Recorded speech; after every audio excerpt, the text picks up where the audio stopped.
You know what happens when you unplug a fan or anything that's got anything to do with electricity? It goes off. That's because you're not connected. I've been thinking, I sat up all night long, folks, trying to come up with a good lead-in statement for today. But that's what this is about today. Let's get connected so we can have heat or air or snow or not snow from a machine or a pizza dough working or whatever it is that you need electricity to work on. And that's what today's conversation is about. The folks, the people, the citizens who live in a town, a state, a nation, Most getting definitely. connected Yes, sir. to their government officials.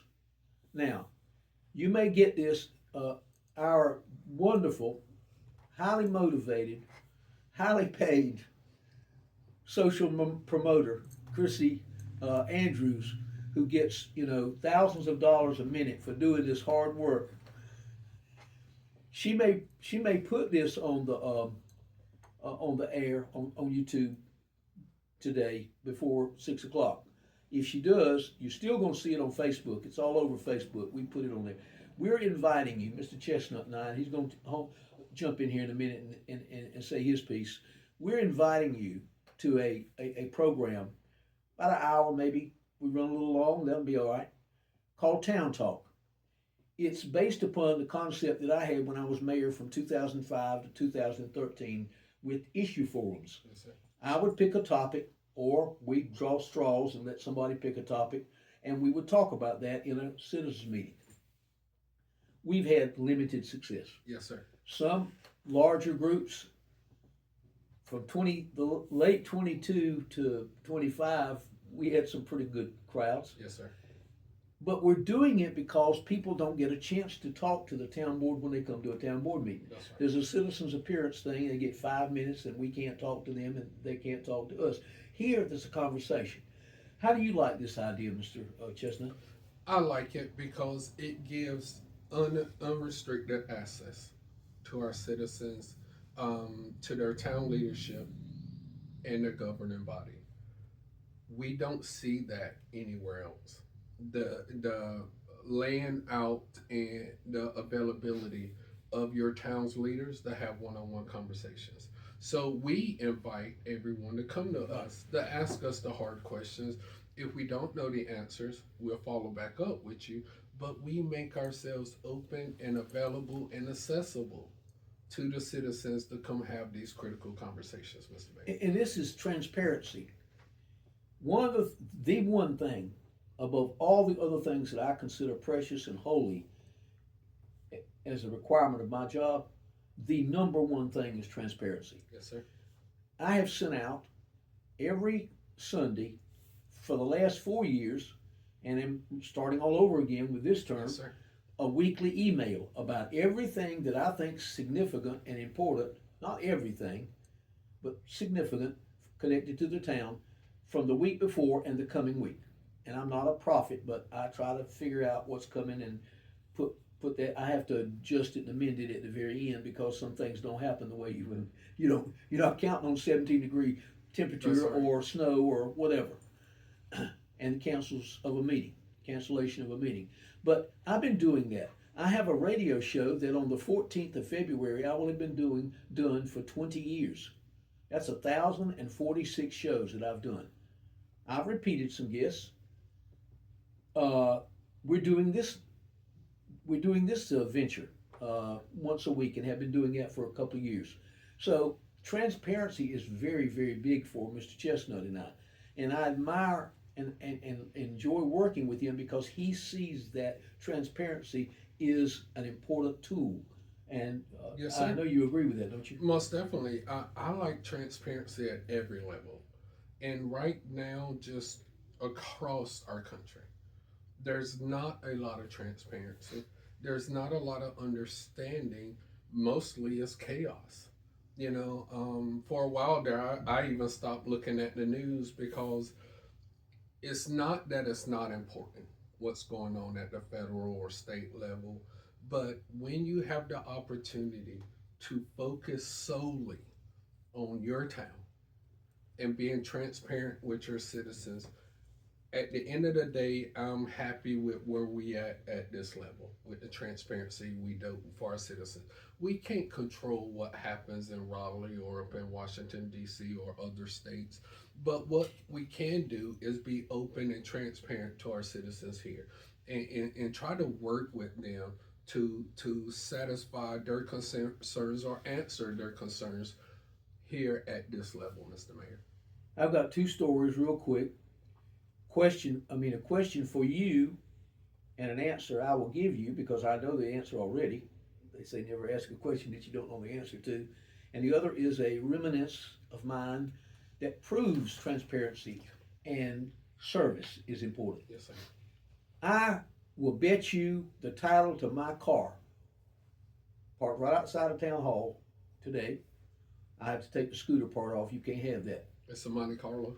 I will give you my car if you can tell me that you can pick up your phone in your house right now, you're watching this, and call Senator Danny Britt and get him on the phone on the first try without going through secretary, assistants, aides, whatever. See, and I knew that was not going to happen. The second thing is a citizen whose mother, a citizen who serves on our town board, whose mother called me when I was a town commissioner in the mid-90s, told me that she had a TV antenna sitting on her curb 1 block from my house, behind my house, and on the street 1 block back. And it had been there 4 days and she could not get anyone to pick it up. She called me at my house on the first try. I did a little thing. I'm not going to go into all the details, it'll take too long, but I did a little thing and it worked out. And I told her to count backwards from 100 and I'd get somebody there. And she got down to 25 and I called her and I said, "What number you on?" She said, 25. I said, "What's going on outside your window?" She said, "There's a truck outside picking up my antenna." And then she said, and these words have stuck with me for the rest of my life and will as long as I serve in government. "I knew I should have called you first." Because that's what transparency is. Yes. That's what service is. If you're listening to this right now and you call my cell phone, if you stop watching and call my cell phone, I'm going to answer unless it's turned off. After 10:30, I turn my cell phone off. I just, I'm going to bed, so I don't want to deal with that. There are other ways to reach me. You call my house phone, I'm going to answer the phone. I look at the screen, it says Joe Smith. If I know it's not spam risk or something, I'm going to. Mr. Chestnut's the same way. Yeah. You can't get that in Washington. Call your U.S. Senator. I guarantee you won't get him or her or them. But transparency is huge for us because without the cooperation of the citizens here, we have no town. That's right. That's right. At the end of the day, they're the bill payers. And we should answer and correspond to them like they expect when they vote for the board. Right. They should be able to reach out to the town manager when they have the hardest of questions and get honest and accurate feedback about that conversation piece. And here in this town, that's available. We tell everyone, some of our biggest critics are from right here in town. Absolutely. That are within a baseball's throw of here. And have never been in this building. Yes, sir. My door is open. That's the only time my door is closed is if you come in to me and say, "I want to talk to you in private." You may close the door because I'm not in a position to close it myself because I got a desk between me and you.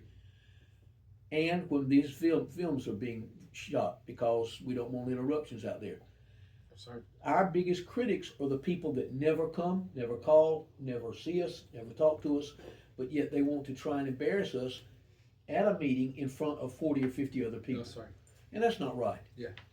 I'm here every day, Monday through Friday at 7 o'clock. I think you probably think I'm lying, but that's late for me because when I was teaching, I was there at 6:30 every morning because it was just a routine I worked out for the last 27 years of my teaching career. I could be alone early in the morning, no interruptions, no bell ringing. Get stuff done. I'm here at 7 o'clock in the morning, unless the building's shut down and we can't get in it, or no heat or whatever. And I'm here until 2:30, 2:15, 2:30 every day. Yes, Friday, 7 to 12.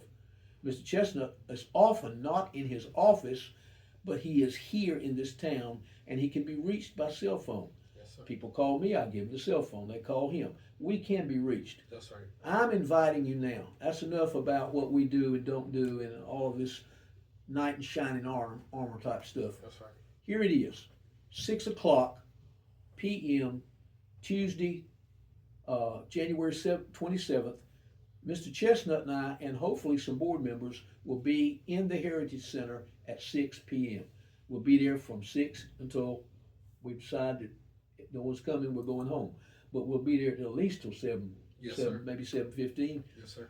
If you are a town citizen and want to talk to your government officials face to face, less than 15 feet away, come on down. Yes, sir. We look forward to seeing you. Thank you very much.